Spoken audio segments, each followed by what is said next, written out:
Welcome to Unhinged Magi!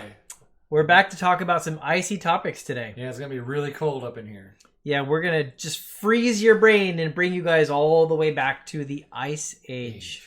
Dun-dun-dun-dun. Craziness. So we were actually asked by one of our subscribers to do an in-depth video of Ice Age. Well, we don't do in-depth on Unhinged Magi. No, we wing it. We throw snowballs, sure. Like, just like the snowball goblin. He was from Ice Age, right? He stood behind the snowman. Oh, yeah. So, but the in-depth videos is what I do on Edwin the Magic Engineer. I really study things for a while, then I make a video about it eventually. In this video, we just sit down and we just talk about it. Exactly. We talk about it. And we try to loosen it up and don't really, because I'm a lot more loosey-goosey and just don't want to think about too much, and I go to sleep all the time.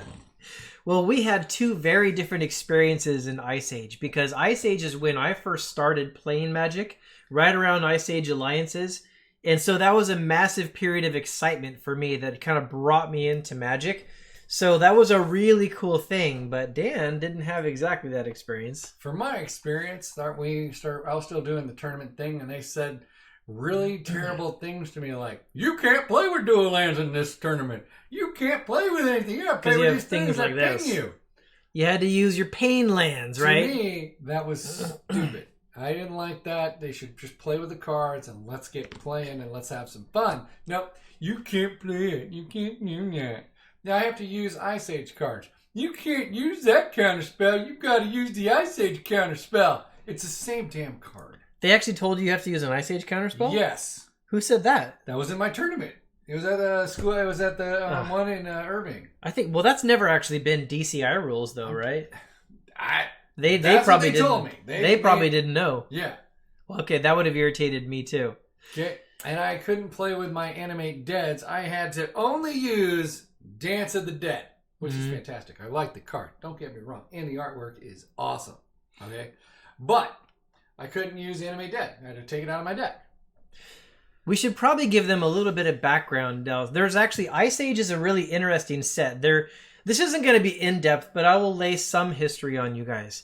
The really cool thing about Ice Age is, as far as I remember hearing, I think from Tavis before, Ice Age is one of the sets that they actually were planning on back in like before Alpha kind of times. When they were talking about Magic, there was already some plans out there about going to Ice Age. And they talked about having like an entirely different card back and stuff like that. But Ice Age, yeah, there was something like that. Back. Yeah, so there was actually a debate that happened within Wizards of the Coast where they were actually like talking about making it like almost a completely different game with a different card back and stuff like that, but based on Magic. And they eventually didn't do that. Probably because they repeated all the dang cards. Well, the Ice Age set kept on getting pushed out, but like that was the reason, I guess, for the repeat of the cards. Is that Ice Age was intended to be its own standalone Magic edition. It was, I guess, and that's why they were trying to push it on us. But I thought that was a little bit jerky. I mean, every other expansion, Legends and Arabian Nights, I could use my dual lands for them, but for some dumb reason, I couldn't use dual lands for Ice Age. Mm-hmm. And that just irked me. Also, the duplication in Ice Age was insane. Yeah. They changed the artworks. They don't look the same. I mean, they even did the same card with like a slightly different name, like Llanowar Elf and Findhorn Elf. You can play with 8 of them now. Isn't that fantastic? Yeah, like an elf crazy deck. And though they were not good back then. They have a Drudge Skeleton and they have the what's the Ice Age one? It was an equivalent to a Drudge Skeleton. But no, it's actually, I think a Drudge Skeleton is a skeleton and this one is a zombie. Except it says skeleton on the card, but for Wizards of the Coast little lookup thing, it says it's a zombie. Well, they also did the Pyroblast and Red Elemental Blast. Yeah, they're the same dang card. Yeah. Exactly the same. So, but there was actually a few of them that were kind of cool. Like when I first saw an Icy Manipulator in Ice Age. Like back then it was like a $10 card and everybody was excited about an Icy because it was so versatile, right? You could put it inside of any deck. Ice is fantastic. And I actually really liked that Ice Age artwork, with all the little gears and weird little goblin things in the picture, whatever that is.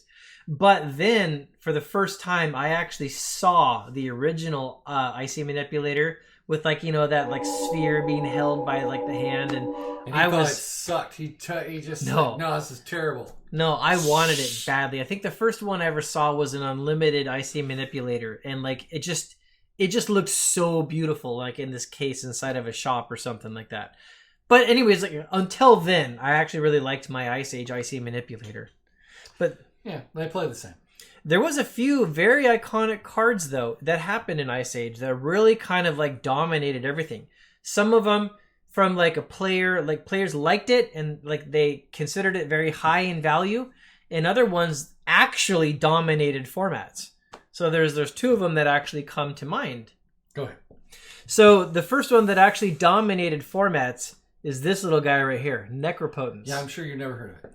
When I first read this card, I did not care too you-know-whats about it because, like, first of all, I didn't understand it. It was super confusing on how the card actually works. And then even once I understood it, I was still in the phase where thinking, like, City of Brass is a terrible card because it hurts you, right? Why would I want to play this card? Because I don't get to draw cards anymore, and it also hits my life. But did you love this one? I got by with it because at the time I didn't have dual lands when I started. So this is the best that I had. Sure. So I thought Necropotence actually sucked, but then I saw some people playing it in what they phrased, I guess, later as Black Summer, when the Necropotence decks with like Hymn to Tarek and the Hypnotic Specters and the Black Knights and the Strip Mines just dominated, completely dominated. And you would just basically... it was all card advantage. You would discard cards out of their hand, and then you'd slap down Necropotence, draw a bunch of cards off of it, and then you would Dark Ritual, drain life, fuel yourself up again, and throw more cards at them. You just couldn't beat the card advantage off of the Necropotence. So it literally dominated for a while. Yep. There you go. Do you want to talk about that one? Sure. We got Jester's Cap here.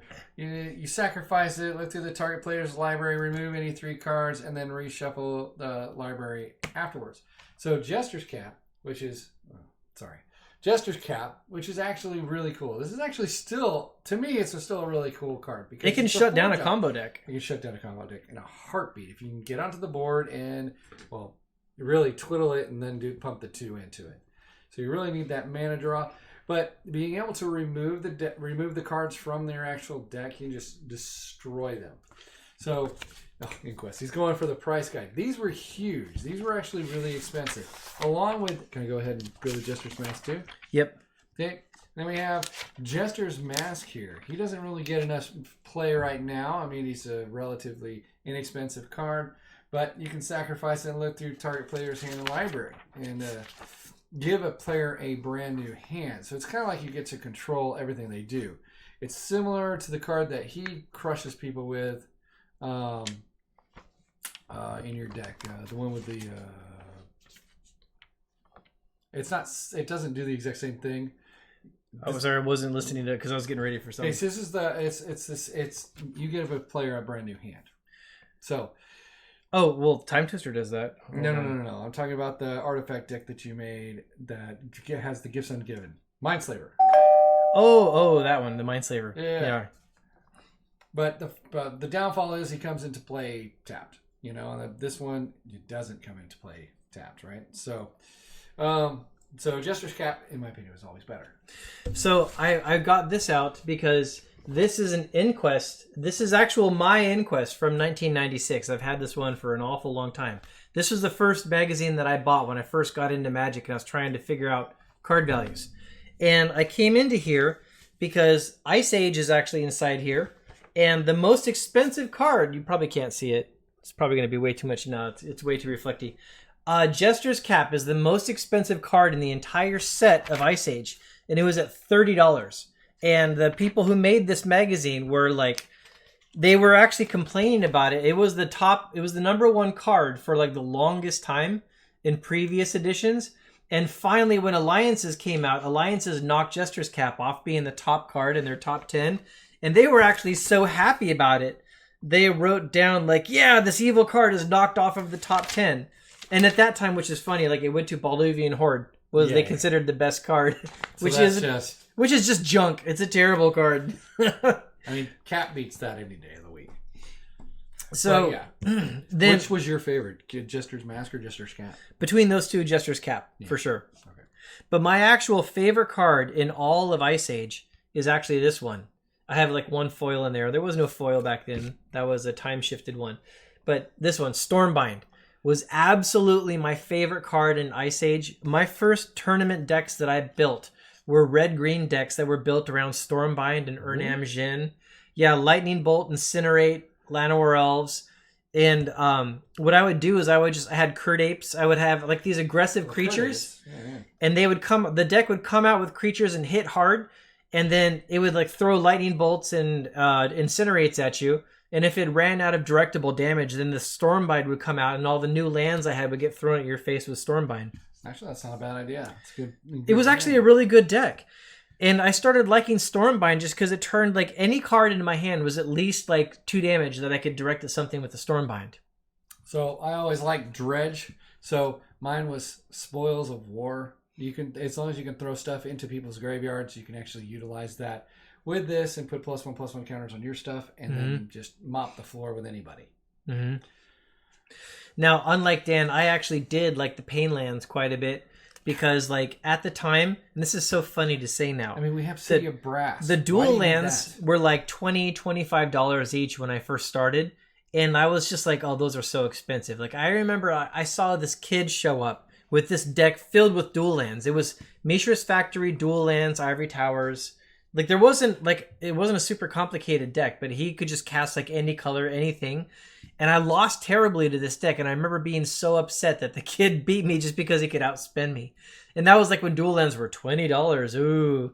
And like these at the time were like $5 or $6 each. So my multicolor decks were all like these pain lands. Yeah, see, I just didn't like them. They're terrible. Yeah, they are. You're not wrong. You only get 2 colors. The only plus side is you can actually tap it for a colorless. All right? Yeah. It's one step slightly better than City of Brass if you're going with a duel. But it's worse than a duel, like in every way. Oh my god, yes. Especially when fetch lands were actually printed. Dual lands were just insane. Now, I also got to mention these ones because I loved them so much. Unfortunately, I don't have the Ice Age art. We'll put up the graphic here. Yeah, we can put up the graphic. So this is just Incinerate. And I loved this card because I thought it was really fantastic directable damage to go along with Lightning Bolt. If you had 4 bolts and 4 incinerates and 4 chains in a deck, then you might just win because of those. Like, no matter else what's in your deck, you might just win because you draw this damage. You just throw at their face. But I liked the Mirage artwork so much more. And I only have up to 4 of any card in my collection over there in those drawers. And so I actually got rid of all my Ice Age incinerates. Yeah, this one was a kind of a fun thing. It's Gaze of Pain. It's a neat removal. I like the artwork on it. It's for each creature you control that attacks and that is not blocked.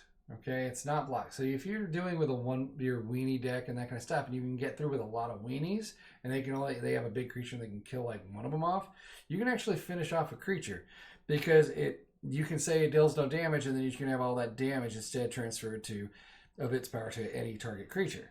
So I like these. So you can finish off a creature that you've dealt damage to, and I just always thought it was funny. Now, I always thought Ice Age had a really cool theme. I mean, I liked it how there was even like snow-covered lands, and many of the cards in the set just flowed like right along with what the actual theme of the overall set was. It was very cool overall, and so I actually enjoyed it quite a bit. But like then, of course, once I started getting into Magic more and discovering some of those older sets and those older cards, like, I was just blown away by what was there.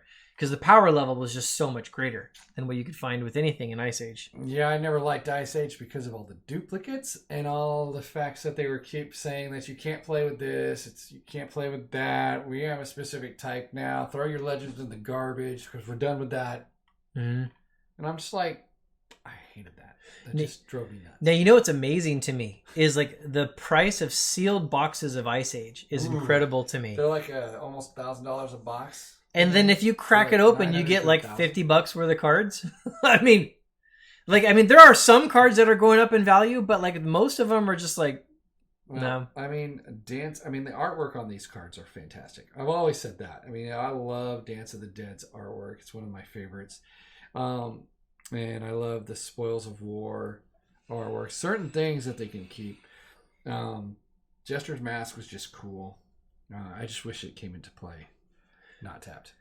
So yeah, there's an old school like format where they actually do old school I think they call it Old School 96 is one of the ones where they actually do old school, but then they go all the way up to 1996. So that includes like Ice Age and Alliances is actually included in the sets.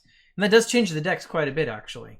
Especially with Zernorb coming in there. It switches some stuff around quite a bit. And Force of Will changes it a lot, too. Yeah, Force of Will makes it so you can't just go turn 1 done. And the Gorilla Shaman changes it a lot as well, too. Yeah. So anyways, that's not an in-depth video of Ice Age. That's just... because when I played it, it was just like, I was complaining a lot. Yeah. Yeah. This is our experience with Ice Age. There you go. I hope you liked it. I wish I would have liked it more. That's the problem. It's just that they kept changing the rules. Yeah.